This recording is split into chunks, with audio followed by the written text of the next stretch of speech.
The global Go Wild event in Pokemon Go is happening Saturday and Sunday local time, and this event in my opinion is way larger than Go Fest. Although Go Fest was super fun, had the Ultra Beast, a bunch of really unique Pokemon, this event does bring in one major thing though, and that is the Mighty Pokemon. A lot of people have already talked about Mighty Pokemon, have already gave you guides of everything like this, but this is something you really cannot miss out on if you're a returning player, a hardcore grinder, or you just play here and there. So starting off, shout out to Leak Duck for the information. As per usual, there's going to be ticketed features, but I'm mostly just going to be discussing the Mighty Pokemon in the free-to-play aspect, as I try to play as free-to-play as possible. I'm not too worried about any of the eggs, hatching, Toxel. I'm not really shiny hunting the Toxel itself. Incubators can be very, very expensive, and of course it's different for everyone. I know there's a lot of people that are shiny hunting Toxel, and people are getting non-stop Goomies and Carbanks. The memes are all over social media. So for those who are hunting the shiny Toxel, good luck with that. Toxtricity is coming out in its debut, low-key form and amped up. I won't be participating in the Gigantamax as I'm in a more rural area, so I really can't partake in those events. I know you can really get 4 to 6 people sometimes if you're very strategic and have level 40, 50 Pokemon. But like I said, we don't even have like 3 or 4 people, let alone 6 plus. But for those that do have a higher community, Gigantamax is going to be very, very useful. As per usual, there's going to be collection challenges, and with the ticket, increased shiny chance. We never know what that is. Most shinies are like 1 in 500. Is that moving it up to like 1 in 256, 1 in 64? We never get the statistics of those. You do see an increase in shinies. Again, that ticket is like $12, so it's up to you if you want to get it. Like mentioned, here's the electric or the poison type route that you can go. Electric, you get the amped up form and the Popstar Pikachu. Poison, you get the really cool Rockstar and low-key form. You get some post-event bonuses. The increased balloons are probably going to be like every 2 hours as per usual, maybe every hour. The 2 times damage bonus in raids, max battles in gyms, and then daily timed research. There's going to be a lot of research during this event and post-event that you want to keep up on, especially the Safari Balls. Ticketed players will get way more than free-to-play, but every hour you will get research for Safari Balls, and you really want to stack up as many as you can. Speaking of the Go Safari Ball, we know it's used for Mighty Pokemon, and it has been used to get Galarian Bird. They will expire and be removed from your bag after 6:15. 15 being in Japan, the last 15 minutes of that event, Mighty Pokemon increased in the wild for the last 15 minutes. But you definitely want to save these Safari Balls for all the Mighty Pokemon that you run into, Galarian Bird, and or shiny Pokemon that you know have a chance of fleeing. You will be able to get Safari Balls through Pokestops as well. And then ticket holders, every hour there's a research where you can claim a lot of Safari Balls, so definitely keep up on that hourly research. Now, I had mentioned in a past video very slightly, but Mighty Pokemon are absolutely massive for the game. The casual player base and or people that return very non-frequently are not going to be able to stack up the XL candies for their Dragonites, Venusaurs, etc., right? Not only do they have a floor IV of 13, 13, 13, meaning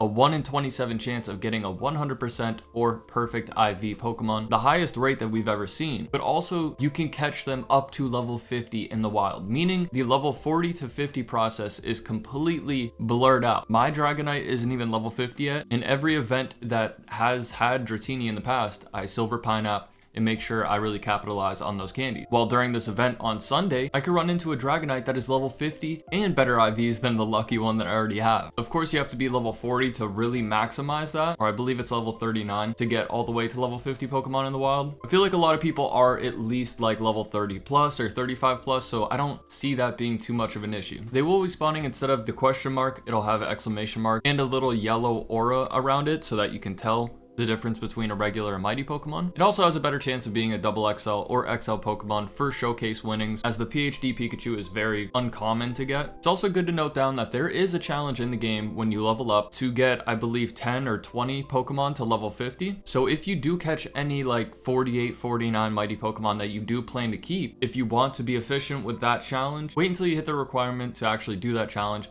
and then power your Pokemon all the way up to level 50 to get that requirement out of the way very quickly. Saturday spawns are going to be pretty decent. They got Pidgeot with its exclusive move, Gust, and you can evolve Pidgeotto, Pidgey, all the way up to get the exclusive move if you've been saving onto one. Golem Gyarados, and it will have Aqua Tail as its exclusive move. Likewise with Pidgeot, you can evolve Magikarp into Gyarados for it. Luxray with Psychic Fangs. These are pretty decent spawns. I mean, Gyarados is really cool. Pidgeot has a Mega, Gyarados has a Mega. Tyrantrum is a pretty decent rock attacker, and there's some use for Toxapex and Galvantula in Go Battle League. While Sunday, I feel like, has the heavy hitters. You have Venusaur, again, which does have a Mega form, and Frenzy Plant as its Community Day exclusive move. Poliwrath with Counter as its exclusive move. Feraligatr with Hydro Cannon, Dragonite, Electivire, Mamoswine, Electros, and Dragalge. Mamoswine being a very good ice attacker for raid. Electivire being one of the better electric attackers, especially in its shadow form. Dragonite for sure a must-have on everybody's account. Not only is it an OG 151 Kanto Pokemon, but it's also very useful, like I said, in raids and in the Go Battle League. Similar with Feraligatr, very strong in Go Battle League, also very good water attacker. Venusaur is obvious, very good grass attacker. And then Poliwrath, again, nostalgic Pokemon and has some play in Go Battle. Electros, we had a calm day for. Not necessarily too crazy, so definitely focus what you want to focus on. But on Saturday, I'm definitely going to be trying to get a better Pidgeot for my Mega. I have a decent Gyarados from 2016, but I will be looking for a better one, and I really like that red shiny. I know it's one of the most sought after OG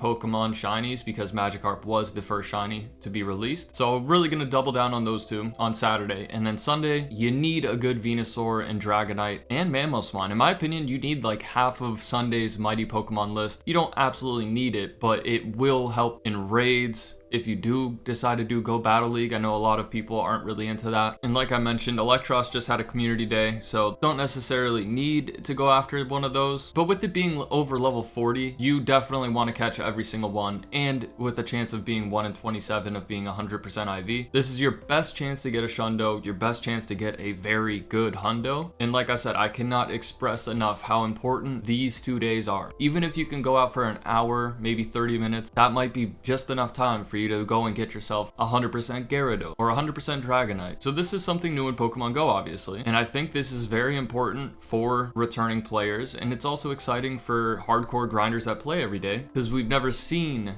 a level 50 wild Pokemon. So it brings a new adrenaline rush to the game, like it was for your first legendary raid or your first Galarian bird. On top of that, there's rotating spawns, Electric Hour and Poison Hour. The wild spawns themselves aren't too crazy, but you can capitalize on stuff like Magnemite, Electabuzz, and then in the poison, Bulbasaur. And there's a bunch of others, especially Paldean Wooper that turns into Clodsire that is, I believe, #1 in the Great League. So a lot of these Pokemon do have use outside of raiding, so you definitely don't want to miss out on those as well. You're gonna see them anyways while you're looking for mighty Pokemon, so you might as well catch a few while you're at it. The very hyped up studded jacket Snorlax is going to be in 3-star raids with Luxray and Solipede. I think this Snorlax looks great in my opinion. Without a doubt, one of my favorite Snorlax costumes. I will be going for that shiny, and if you can't get into Gigantamax raids for some reason, or you're rural like myself, in the 4-star raids you will have both forms of Toxtricity. 5-star raids will have Origin Form, Dialga, and Palkia. I already made a video how important those are. Roar Time, Spatial Rend,